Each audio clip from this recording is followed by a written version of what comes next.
Bien le bonjour mes amis, c'est Zendo, j'espère que vous allez bien. Et aujourd'hui, vidéo relativement spéciale parce que j'ai décidé d'un peu innover. Aujourd'hui, ce sera une vidéo réaction au combat Warrington-Martinez, enfin Martinez-Warrington plutôt.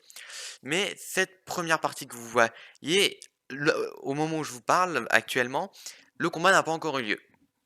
Donc je vais d'abord, sur une première partie, je vais vous donner mes impressions sur le reste de la carte, parce qu'il y a eu des combats intéressants avec des noms qui m'intéressent, donc j'aimerais revenir dessus, et vous donner mes quelques, mes qué ouais, mes pressentiments, enfin mon pressentiment avant le main event.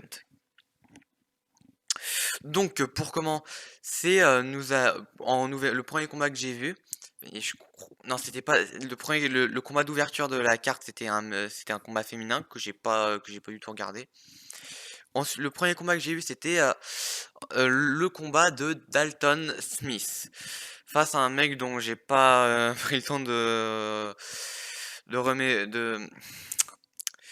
retenir son nom, pardon. Donc Dalton Smith, espoir britannique chez les 140 livres. Et compliqué d'analyser ce combat. Compliqué, enfin. En fait, c'est à la fois compliqué et pas compliqué. En fait, ce boxeur est assez paradoxal. Bon, pour remettre un peu dans le contexte, j'ai découvert ce boxeur en sous-carte de Warrington Lahara numéro 1, donc il y a maintenant un an. Et j'ai vu deux de ses combats, deux des combats de l'année dernière. Donc le combat en sous-carte de Warrington et le combat où il prend la ceinture britannique. Et je l'ai trouvé vraiment impressionnant. C'est un putain de cogneur. Pardonnez-moi du terme, mais vraiment ce mec a une sacrée puissance de frappe. Et il a quand même une boxe assez plaisante à voir. Mais sur son dernier combat et sur celui-là, j'ai un peu plus de doutes. Parce que sur le papier, ça devrait être de meilleurs adversaires que ceux qu'il a affrontés auparavant, que les deux combats que je vous ai évoqués. Mais dans les faits, j'ai pas l'impression que ce soit vraiment un step-up en fait. Parce que oui, il combat pour des ceintures, mais en papier mâché enfin, ouais, de fausses ceintures, ouais, des ceintures en papier mâché donc, enfin, simplement. Donc qui théoriquement devraient être plus hautes que d'un niveau plus haut que la ceinture britannique qu'il a remportée l'année dernière. Mais dans les faits, j'ai vraiment pas l'impression que ses adversaires soient d'un niveau supérieur à ceux qu'il a affrontés avant. Et donc sur ce combat, il le gagne avant la limite, dans le dernier round, dans un one-way fight, quoi. C'était vraiment un one-way, ouais, vraiment à sens unique. Et, Smith se déplaçait beaucoup, en fait, et d'habitude, enfin de ce que j'ai pu voir, c'est surtout un boxeur qui avance, qui met la pression et qui frappe fort. Là, il essayait plus de se déplacer, de la jouer un peu plus technique, de moins appuyer ses coups. Et j'ai pas trouvé ça très convaincant en fait. Surtout que son adversaire, il proposait rien. Il mettait la pression, mais c'est tout. Il l'a touché quelques fois, mais il a jamais ébranlé. Et ouais, comme je l'ai dit, il le finit au 10e round. Il aurait mis la pression et il aurait plus appuyé ses coups. Il aurait fini de la même manière au 5e round, ou 5e ou 6e round. Alors, j'ai vu l'arbitre à un moment lui donne 2 points de pénalité pour coup bas.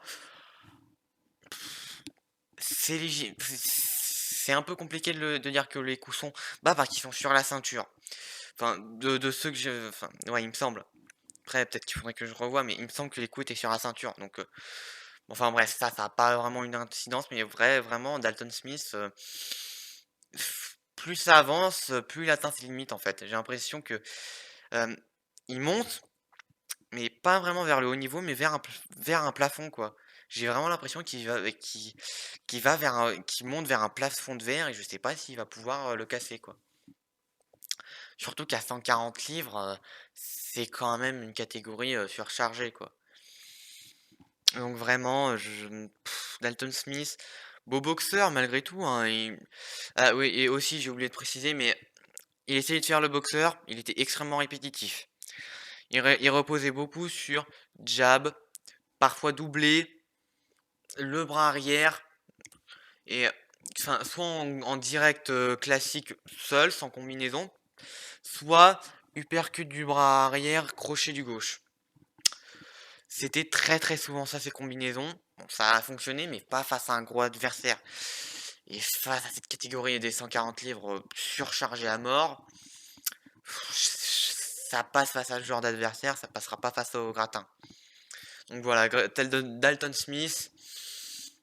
Bon, je vais pas dire que j'avais la hype, mais j'ai apprécié vraiment ce boxeur.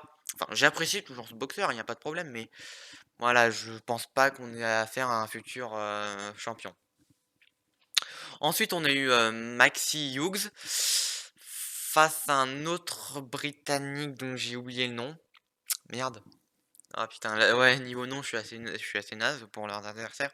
Donc Maxi Hughes, détenteur du titre IBO dans la catégorie des lightweight, donc catégorie aussi surchargée de ouf, et ben qui nous a offert un combat tactiquement et techniquement vraiment très intéressant. Les cartes sont extrêmement larges en sa faveur. Alors, il y a un 120, 108, un 117, 111 et un, je sais plus si c'était un 118, 110 ou un 109, enfin 119, 109. Mais voilà, les cartes sont extrêmement larges et c'est totalement mérité. Parce que son adversaire, il essayait de le chauffer, de l'amener dans le dogfight, mais Maxi Hughes, il lui a donné une leçon tactique. Pas forcément une leçon de boxe, mais vraiment une leçon purement tactique. Parce que, ouais, il a simplement dominé. Alors qu'il ouais, techniquement, il se déplaçait intelligemment. C'était pas un jeu de jambes, flamboyant à la Manny Pacquiao, mais il se déplaçait intelligemment. Il utilisait bien son jab, il avait vraiment la garde bien haute et il jouait vraiment sur des petits détails. Il y en a 2 qui notamment qui me viennent en tête, c'est que il était toujours à bonne distance. Il avait un petit avantage d'allonge et de taille sur son adversaire et du coup, bah, il se posait juste à la bonne distance de son jab parce qu'il est gaucher, hein, donc de son jab, du droit. Son adversaire aussi était gaucher. Donc il se positionnait pile à la distance de son jab du droit et où son adversaire, pour déclencher, devait se rapprocher.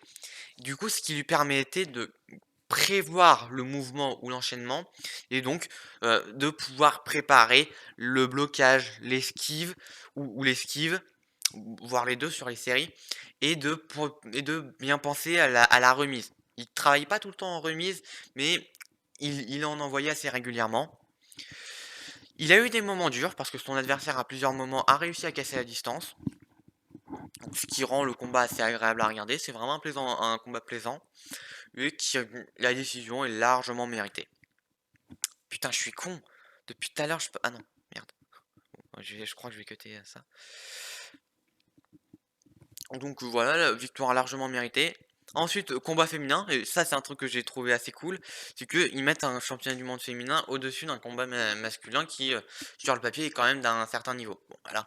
Oui, juste pour dire, Maxi Hughes, bon boxeur top 20, top 15, certainement pas de top 10. Voilà, il se fait manger par tous les membres du top 10 à mon sens. Mais voilà, un bon membre du top 15, top 20 des lightweight. Ce qui est déjà très bien. Donc, pour en revenir à ce que je disais, c'était sympa de voir un combat masculin qui, sur le papier, est d'un certain niveau, en dessous dans la carte d'un combat féminin. Donc, ça change un peu et ça, c'est vraiment, ça c'était cool.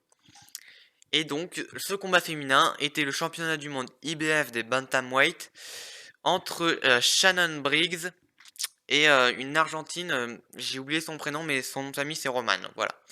Enfin, une boxeuse argentine. Et ben, un peu comme son combat contre... attends, non. Je crois que je me suis gouré des noms. Ouais, excusez-moi, là, je vais aller, je vais aller les revoir. Donc, Bantamweight. Voilà, donc c'était Maria Cecilia Roman, la championne en titre IBF, et c'est Ebanie Bridge, pardon.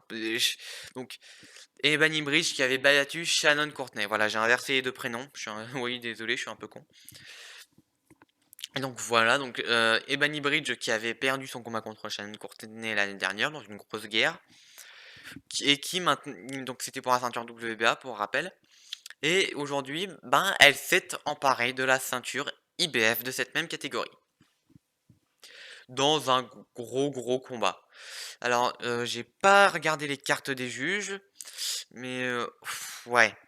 Ils donnent des cartes, à mon sens, vraiment larges, parce que c'était vrai, je trouve que c'était vraiment un combat serré. Parce que Bridge avait un style de dog fighteuse, comme son adversaire, comme Roman. C'était, voilà, ça a été un dogfight. Avec une bridge qui a cherché vraiment le volume de coups et le volume de touches. Là où son adversaire cherchait les coups les plus nets, les plus durs et les plus précis. Ce qu'elle trouvait, mais à mon sens, même s'il y a des moments où ça suffisait, enfin des rounds où ça suffisait, dans l'ensemble j'ai vraiment trouvé que le volume de bridge lui permettait de glaner la décision. Donc pour moi il y a pas aussi large que ce que donnent les juges, mais quand même à l'avantage de Briggs. Voilà, et là, y a pas débat. Et donc, pour l'avenir, enfin, l'avenir pour elle, ben, pourquoi pas une revanche contre Courtenay, qui n'a pas recombattu depuis sa défaite face à Mitchell. J'ai oublié son nom. Putain, je suis ouais, désolé, au niveau des noms, c'est catastrophique. Mais, eh ben, ouais, je suis con, ouais, ouais. Je suis doublement con parce que j'ai qu'à les vérifier. Jamie Mitchell, qui est une boxeuse que j'aime vraiment beaucoup, qui a battu Shannon Courtenay.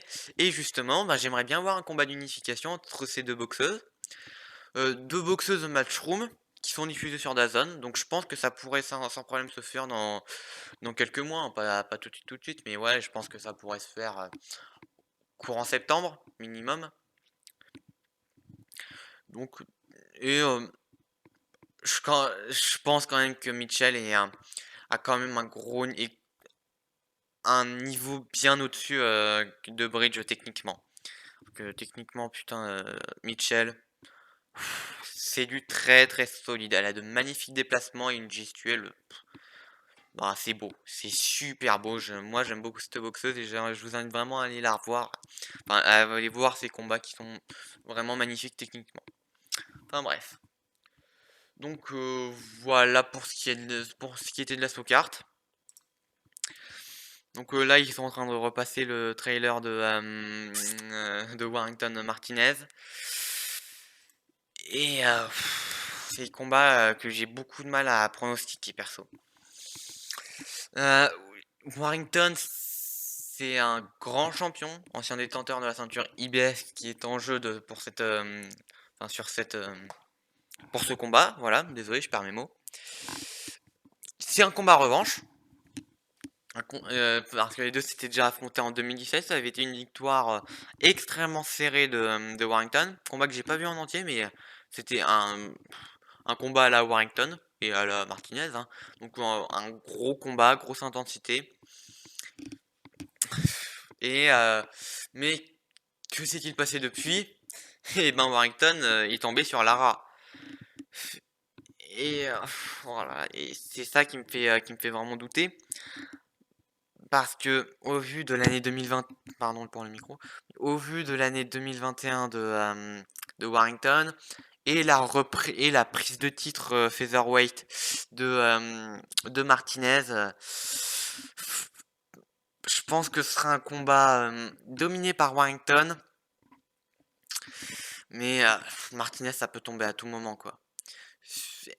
et alors c'est à la fois plus et moins risqué pour Warrington que pour Galahad. Enfin que il y a plus il y a à la fois plus et moins de risques que Warrington se prenne un chaos similaire à ce que s'est pris Galahad, parce que Warrington a bien vu ce qui s'est passé et je pense qu'il l'a préparé, qu'il l'a anticipé. Mais Warrington, c'est pas un mec qui boxe à distance. C'est un mec, il va au charbon.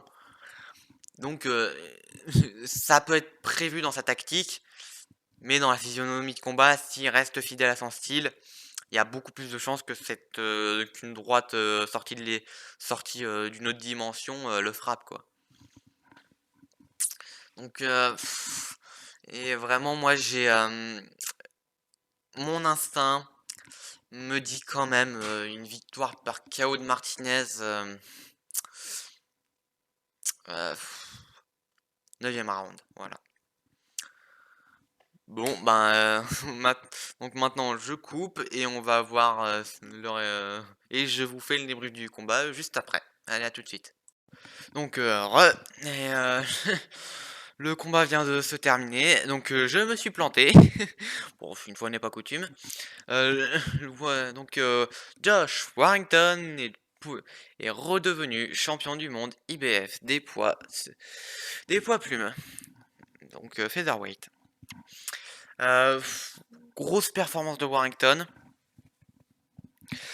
Euh, alors, par où commencer? Donc, alors je sais pas si je vous... Ouais, non, donc Warrington a arrêté Martinez au 7e round.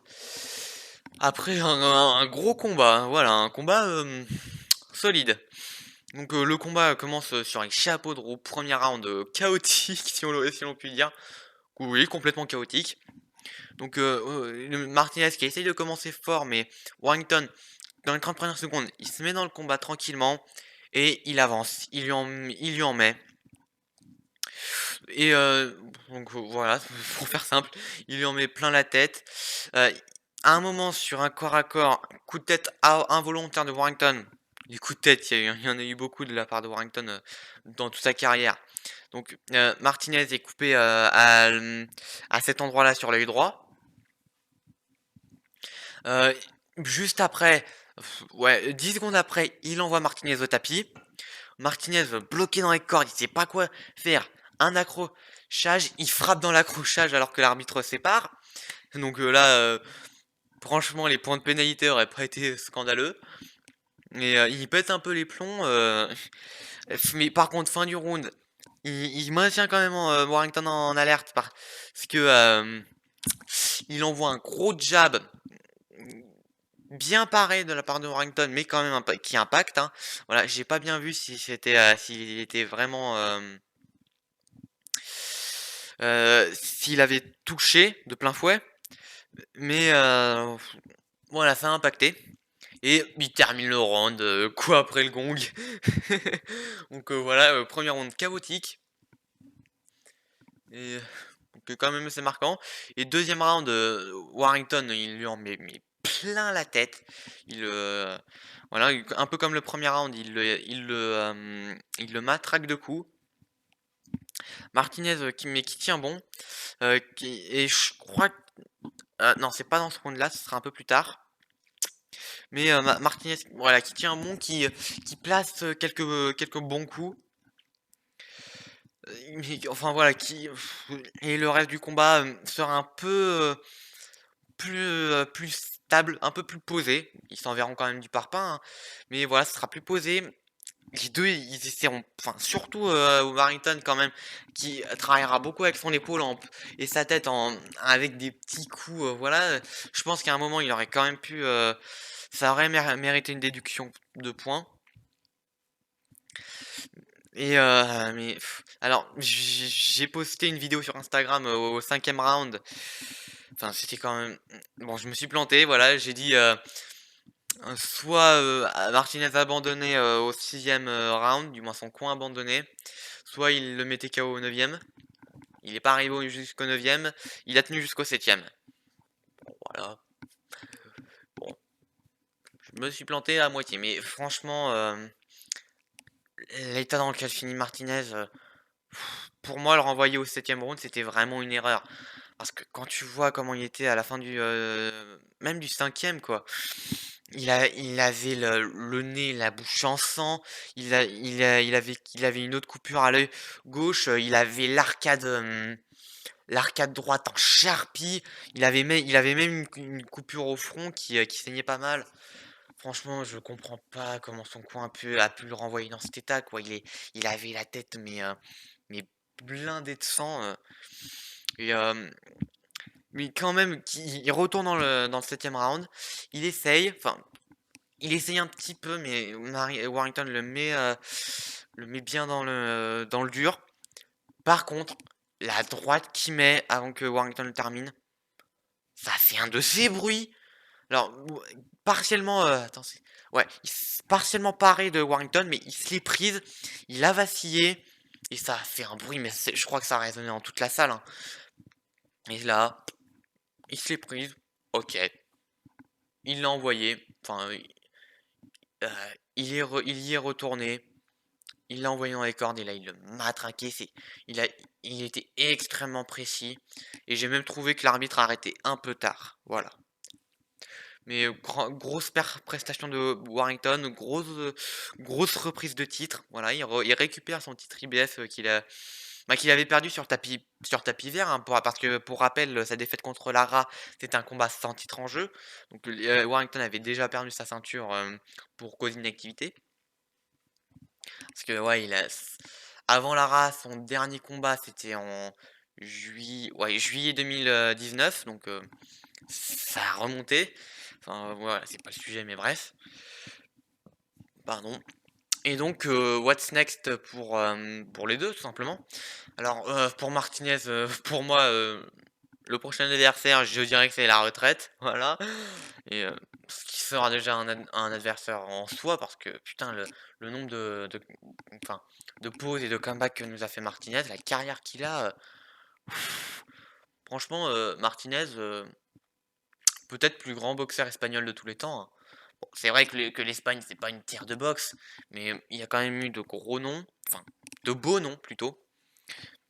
Enfin, notamment Javier Castillero, qui a donné un beau combat à De La Hoya, enfin, c'est un autre sujet, mais voilà, il a été champion, 2 fois champion welterweight et 1 fois champion middleweight, ou l'inverse.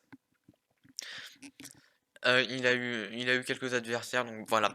Grand, grand boxeur, Javier Castillero, mais franchement, Martinez, avec tout ce qu'il a fait, il a été champion lui aussi dans 2 catégories de poids différentes. Il a affronté tout le monde dans sa génération. Quand tu vois les noms qu'il a pris, voilà, il a 2 fois Warrington, 2 fois Carl Frampton, 1 fois Leo Santa Cruz. Il a Gary Russell Jr. Et sa reprise de titre face à Kid Galahad. Ouais, franchement, boxeur très impressionnant. Euh, 2 ou 3 fois champion EBU, donc voilà, je pense qu'il mérite une petite place au Hall of Fame, Martinez. Donc, c'est pas un grand Hall of Famer, hein, c'est pas un all-time great, loin de là, mais franchement, si James Buddy McGeert peut être au Hall of Fame, je pense que Martinez le mérite aussi, honnêtement. Et pour Warrington, ben, je pense que tout le monde pense à Lara. Voilà, Mauricio Lara, et oui, moi aussi j'ai envie de voir cette trilogie. En plus, ce sera une chance mondiale pour Mauricio Lara qui la mérite largement. Mais avant, j'aimerais beaucoup voir Warrington contre Leigh Wood. Donc c'est un peu marrant parce que Leigh Wood commentait la soirée. Donc, mais vraiment, Leigh Wood serait quand même aussi un gros test. Parce que je pense que Leigh Wood, c'est... en fait, plutôt l'inverse. Mauricio Lara, c'est un Leigh Wood en pire. Voilà. Donc j'aimerais bien voir Warrington Wood avant. En plus, ce serait une réunification de titres, hein, parce que pour rappel, Wood a la ceinture WBA. Là où Warrington, je l'ai dit, je le répète, il s'est réemparé de la ceinture IBF des featherweight. Donc voilà, j'aimerais beaucoup voir un combat entre ces deux Anglais. Donc ça ferait un combat anglais. Ce serait incroyable, hein, en plus ce serait un slugfest incroyable. Et franchement, j'ai même des doutes sur est-ce que Warrington pourra tenir face à Leigh Wood. Parce que je pense que techniquement il est au-dessus, ça c'est sûr.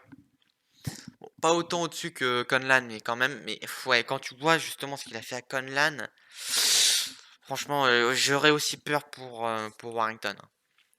et honnêtement, s'il gagne de très peu face à Wood, je dis non à un combat contre Lara.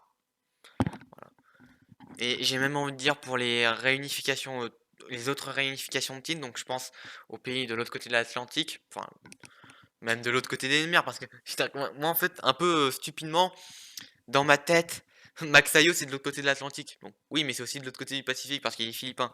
Et- mais dans ma tête, c'est vraiment, il est dans le. Oh, alors que Haywood et Warrington sont en train de parler. Bah attendez, je vais.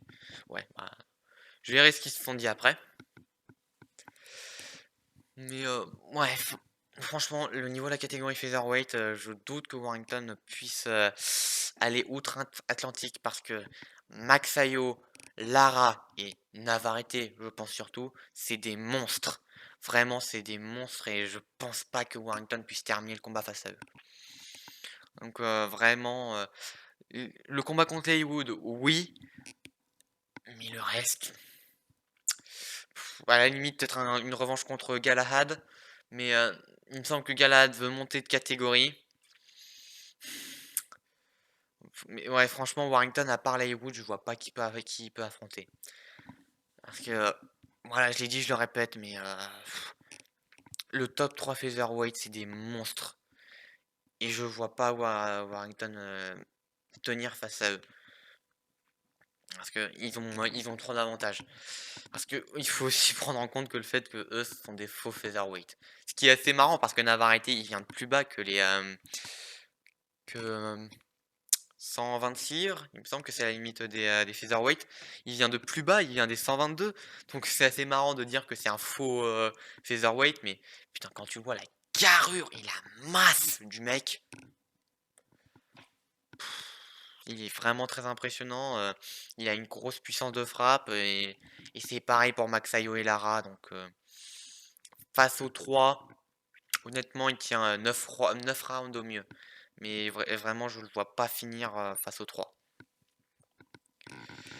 Donc voilà, pas grand chose d'autre à dire. Donc là, je vais poster la vidéo et je vous ferai aussi la réaction à Team Tsu face à Terrell. Attends, ouais, c'est Terrell Gaucha, je crois. Enfin, ouais, face à Gaucha qui sur X-Men. Et peut-être aussi en même temps, je vous ferai le retour de Berchelt. Donc ben voilà, ça en est fini pour voilà, rien à dire de plus sur ce combat. Moi je vous dis à très bientôt, enfin je vous dis à tout à l'heure et salut!